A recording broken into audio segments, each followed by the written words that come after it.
wa mugore we, menya ngo uitwaye nabi ingaruka iba ku mahanga, kuko wewe uri nyina kuruza w'amahanga, uri umuntu akomeye utanga ubuzima. Rero igihe utanga ubuzima bubi uburi kurica. Ndiyo haraho nitegereza abadamu ukabona ibintu bakora, nkavuga Mana none ubwo nuko batahishuriwe ibanga ry'ijambo, kuko iyo uhishurirwa ibanga wo kwitwaye neza kugira ngo ubere umugisha umuryango wawe, kugira ngo ubere umugisha amahanga, kuko ushobora kuzanira umuvumisi, kuko ire gutanga ubuzima niwe wonsa, ni utwarinda, ni utanga ubuzima.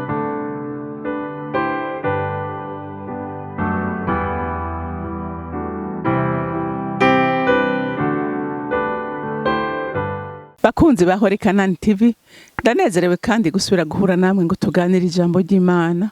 Ariko imbere yuko dutangura kuganira, reka dusenge. Uri mwiza Mana kandi ugira neza, uri gitangaza kandi ibyo dukorera rero dutangaza uko bukeye nuko bwije.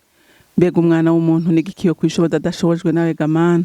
Ni wewe rero urindi intambuko zacu, niwe tuzigamira mu buntu bwawe, nk'abana bawe natwe tubyutse tuguhimbaza tuvuga ngo urakanena hazwa muremyi w'ijuru n'isi, urakanena hazwa muremyi waturemye mu ishusho ryawe, urakanena hazwa wadukunze urukundo rutangaje.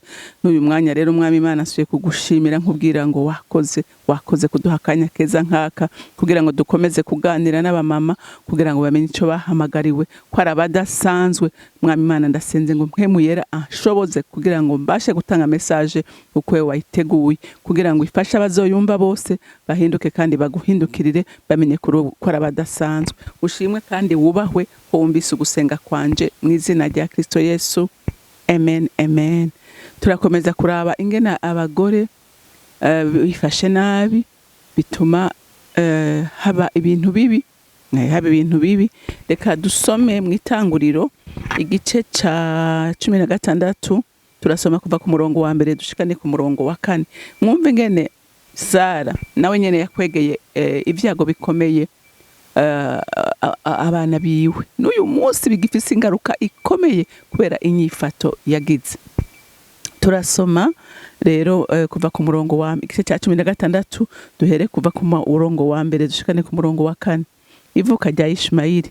Sarayi muka Aburamu ntiyari yaravyaye, kandi yari afise incoreke y'umunyegibutakazi yitwa Hagari. Sarayi abarira Aburamu ati, raba Uhoraho yanyimye uruvyaro, ehe ryamana n'incoreke yanje, kumbure nzoronkera akana kuri we. Nuko Aburamu yumvira Sarayi. Aburamu amaze imyaka 10 mu gihugu c'i Kanani.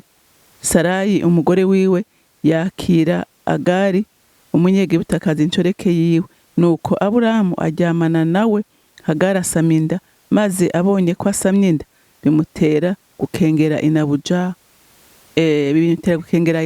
Sarayi abarira Aburamu ati, eka aka gakengegwe nkengerewe kazoba ku mutwe wawe, ko nashatse incoreke yanje, ko nashize incoreke yanje mu gikiriza cyawe, maze nibonye ko ifise inda ica irankengera. Uhoraho naducire urubanza twe nawe. Aburamu yishura Sarayi ati, erega incoreke yawe ni wewe uyigaba ukayiganza, numugire uko ugomba kose. Nuko Sarayi aramuturubika, Hagari araruha aramuhunga. Amen. Murumvise iyi nyifato y'umupfasoni yitwa Sara. Yitwa Sarayi ico gihe, ariko ni Sara. Imana irasezeranira Aburahamu isezerano, kandi Aburahamu aragizera, kuko muribuka ko yamubwiye ati, ewe Aburahamu, ati va mu gihugu ciwanyu, ve mu bwoko bw'iwanyu, atugende aho nzokwereka kuba. Arahaguruka n'ukwizera kwinshi, nta kimenyetso imuhaye, yumvise ijwi ry'Imana gusa, arahaguruka aragenda. Murumva ko kwizera. Hanyuma Imana iramubara yatumviriza ati, wewe nzokugira udasanzwe, ati nzokurondora, uzorondoka, ati uruvyaro rwawe ruzongana n'inyenyeri zo mu kirere. Arasubira aramubwira ati, nzorugira, ati kujya udashobora kuruharura, ni ku ruvyaro rwawe ruzongana, ati kandi uruvyaro rwawe ruzongana n'umusenyi wo ku kiyaga. Aburahamu aravyizera. Haleluya. ariko umugore wiwe umugore we araraba ati iyi Mana yavuze, iyi Mana yabwiye umugabo wanje, ubwo ntiyamubeshe. Atanguye gukekeranya, umwansi amutereje gukekeranya. Bantu b'Imana, imbere yo gukora icyaha iminsi yose, umwansi yakurasha umwami wo gukekeranya, biba biheze. Haleluya, biba biheze, ukwizera kuratakara. Hanyuma ngo aregera umugabo wiwe ati ibyo ari byo byose Imana yakubwiye, ati jewe nibaza ko dukwiye kuraba ingene tubigenza, twicira inzira, turabe ingene tubigenza. Ati ko ari abaje imyaka mfise, ndiko ndasaza, naramaze kuja muri menopause, none tuzovyara gute, tuzoronka umwana gute? Natumviriza rero ati fatiye incoreke yanje Agari muryamana. Murabe imbaraga z'umugore. Aburahamu yavuye iwabo ata kimenyetso na kimwe Imana imuhaye, yumvise ijwi ry'Imana, arahaguruka aragenda, asiga iwabo bose aragenda. Hanyuma aguma ijwi ry'Imana rimuganiriza. Aho hose Imana yamubwira ngo asohoka arabe, arangamuze hejuru arabe inyenyeri, ntiyayibona Imana, yumva ijwi. Aburahamu akizera, ariko kubwo imbaraga ziri mu mugore amubwira ateka akira iyi ncoreke yanje.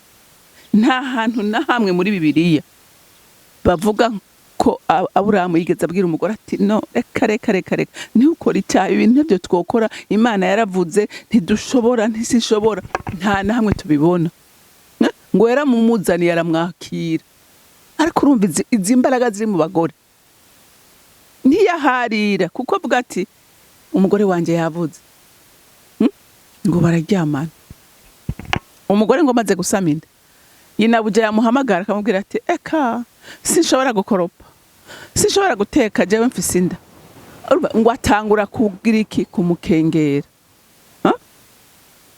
Umviriza ariko nigitangaza, uyu mugore acaja gushwanira umugabo. Ngo urabona ngene ngo umuja nagushize mu gikiriza ariko aransuzugura, ngo Imana izibiguharure. Aburahamu yari yakoze iki? Kwari Sarayi ubwiwe yamumuzaniye. Mugabo icyaha ariko agishira kunde ku mugabo wiwe. Aramubwira atumviriza, ndakubwira niwe wamumpaye, ntawe nari nagusabye. Ati rero nubu kora icyo ushaka. Urumva ya faiblesse y'abagabo anvera abagore babo. Umukobwa afise inda yiwe, niwe yamumuhaye.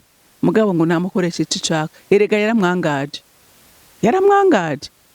Ariko Imana igira iki? Imana iramugarukana, iramubwira ati subirayo, ko yari yagiye, ati subirayo ugende wubahe nyoko buja. Haleluya. Bantu b'Imana, nagira ndababwire ngo ibyaga abanyisirayeli uyu munsi mubona barimwo ni ikibazo cyatewe na Sara. Kuko Imana yaravuze ngo, yarabwiye Agari ati uyu mwana ufise mu nda atazobaho, ati kandi azovamwo ihanga rikomeye, atariko ngo azomera nk'indogoba y'inyeshamba. Urumva, ngo azohora ariko arasita bene se. Urumva, iyi ntambara yose mubona y'Abayahudi n'Abarabu yavuye kuri Sara. Kutumvira iki? Kutumvira isezerano ry'Imana. Uyu munsi birirwa bararasana, birirwa barakoranira amabatabaho kubera icyaha cyakorewe hari wa mugore we. Menya ngo uitwaye nabi, ingaruka iba ku mahanga, kuko wewe uri nyina kuruza w'amahanga, uri umuntu akomeye, utanga ubuzima. Rero igihe utanga ubuzima bubi, uba uri kurica. Jewe haraho nitegereza abadamu ukabona ibintu bakora, nkavuga Mana, none ubwo nuko batahishuriwe ibanga ry'ijambo. Kuko iyo uhishurirwa ibanga, wakwitwaye neza kugira ngo ubere umugisha umuryango wawe, kugira ngo ubere umugisha amahanga, kuko ushobora kuzanira umuvumisi. Kuko iri gutanga ubuzima, niwe wonsa, niwe utwarinda, niwe utanga ubuzima. Rero igihe uri gutanga bubi, ibintu bimera nabi. Saratanga bibi.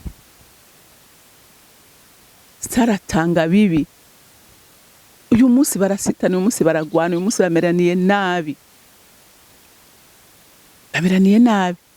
Imana kuko yarabibabwiye ati iki cyakoze nukuri, umenye ko kizogira ingaruka ikomeye. uyu munsi rero irahari.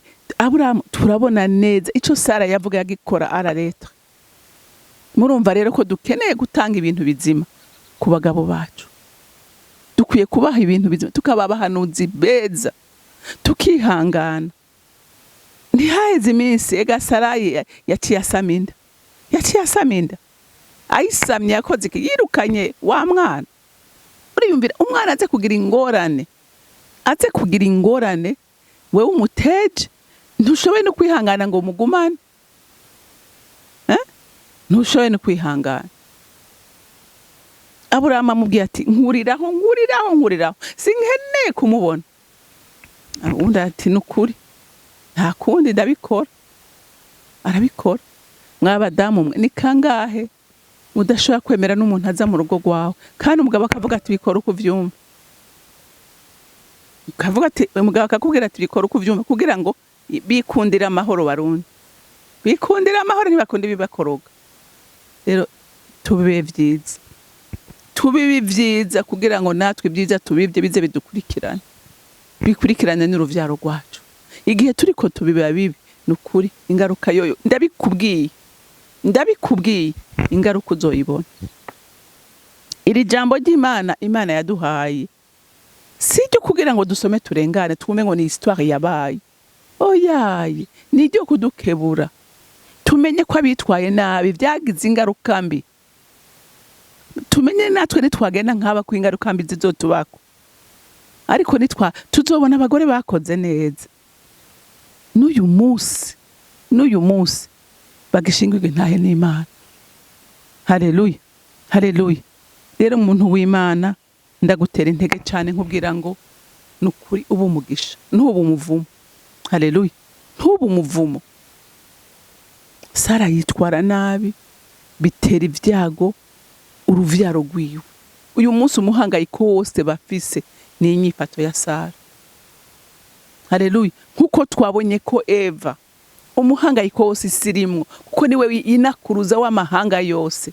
Haleluya. Eva yakoze bibi, isi yose ibona ibyago. Sarayi akora amakosa, abera icago ihanga ryiwe. Haleluya. Nawe rero umuntu w'Imana, ihanga ryawe ni wo muryango wawe. Reka vy'ukuri uzowusige mwiragi ryiza. Imana yo mwijuru ibampera umugisha. Mana data rugira vyose uri mwijuru, tuye kugushimira mukunzi mwiza kubw'ijambo ryawe. Nta na rimwe ryoza ngo rizira ubusa ritaje gukora igikorwa wateguye ko rikora. Reka igende mu mitima y'abamama n'abakobwa bacu, ibe umuzi ugera kure, bahabwe gutahura no guhishurirwa ibanga ry'ijambo ryawe Mana, kugira ngo ibyo bakora byose bamenye yuko bigira ingaruka mbi cyangwa nziza. Ndagushimiye kandi ndakuninahaje, icubahiro cyose n'amashimwe yose aba yawe. Nkaba ndabisenze ndabyizeye ko vyumvise mu izina rya Kristo Yesu. Amen. Mwarahezagiwe, mugira umunsi